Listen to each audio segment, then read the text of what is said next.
তাই এইখান থেকে বাসে গেলে আর এই গ্রামে ঢুকবো না, ওরে পালাই রে! 54 বছর সে এই জঙ্গলের ভেতরে লুকিয়েছিল। চলেন আজকে তার গল্প শুনি। আজ এত বছর ধরে এই জঙ্গলের গুহার ভিতরে আছি, আজকে বার হইলাম। এই জঙ্গল আবার কাঁপাবো, সাথে পাশের গ্রামে। আগের স্মৃতিগুলো মনে পড়লে অনেক কষ্ট পাই।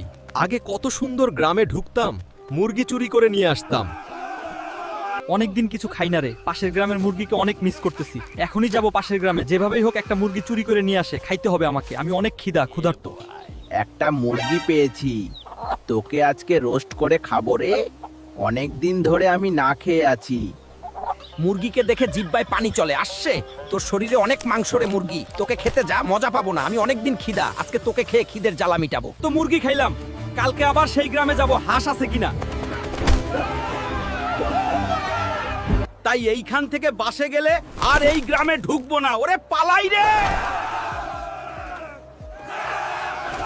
মানুষের হাতে অনেক মাইর খাইলাম, হাঁস তো নিছি, হাঁস নিয়েই পালিয়ে যাব, আর এই গ্রামে ঢুকবো না। ওরে গ্রামের মানুষ, তোরা আমাকে পাইয়ে এইভাবে মারলি, আমার পুরো শরীর ব্যথা ধরে গেছে রে। ভুল থেকে শেখা, সেটাই আসল বুদ্ধি। আর তুমি কি শিখলে?